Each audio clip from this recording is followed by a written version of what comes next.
So he's going to make the classic base, the classic sacher base. Ok. Avec des masses à pain, bon, il faut procéder. Bon, ici, il y a les méthodes à faire. So you have the method there. There's the butter, marzipan, dark chocolate, egg yolks, egg whites, etc. And again, if you look at the quantities, they are professional quantities.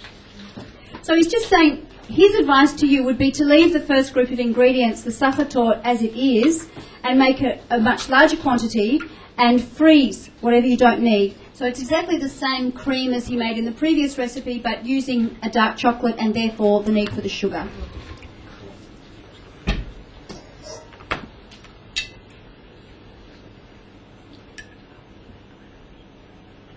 Je fais ça parce que c'est le plus intéressant. La texture de chaque élément, de chaque produit. Le liquide chaud sur le jaune d'œuf. Again, adding the hot liquid a little at a time into the egg yolks, mixing it very well, and then returning the hot egg yolk mixture back to the pot. Et toujours à 86, 84, 86. The temperature it's necessary to keep it around the temperature of 84, 85, 86 degrees. Again, pour moi, c'est le top de la maison. C'est chocolat. Ouais, il a un goût fruité et acidulé. He thinks that this chocolate, this particular 70% cocoa butter, is the top line in the products of the cacao berry. It has a wonderful balance of flavour and texture, and it also has the bitterness, which the chocolate is so famed for.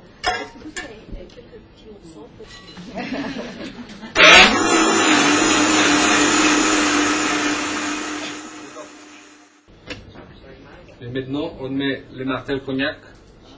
The famed Martel cognac into the chocolate. Vous voyez, c'est liquide, mais for the pistachio paste down the bottom. C'est des fruits, des pistaches verts que il faut le brûler, il faut le mixer dans un robot. Oui. Et ça dépend de l'huile de chaque fruit qu'il faut le mettre dedans, de l'huile de girasol. Et du sucre ou rien? Non, rien de sel. Okay. Pour élever le goût.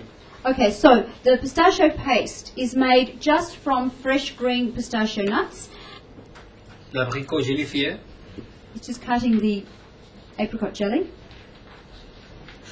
Okay, so what he has is the cake. The cake recipe is very simple. You had it on the ingredients on the first page. You make the cake, and then once it's baked and cooled, you put it in the freezer.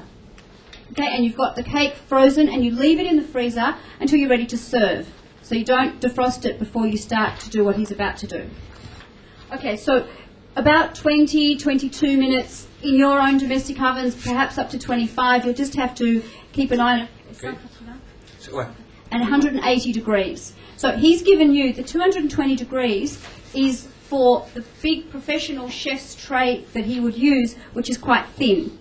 On met de la marmelade de framboise. He also made a raspberry jelly. Ici le couscous. There's the couscous with the texture once it's grated. C'est la folie, hein, la couscous. It's cool. Un peu plus de marmelade de framboise. A little bit more of the raspberry jelly. Et après des framboises naturelles. Afterwards, cut fresh raspberries. La pâte pistachio. Pistachio paste. Vous voyez les couleurs. You can see the very, very, very green colour. That is the colour of the fresh green pistachio nut. Nothing's been added to that.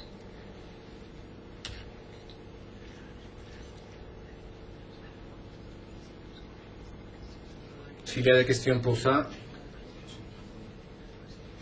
Et voilà. The sachet, I like it. 21st century. 21st century couscous.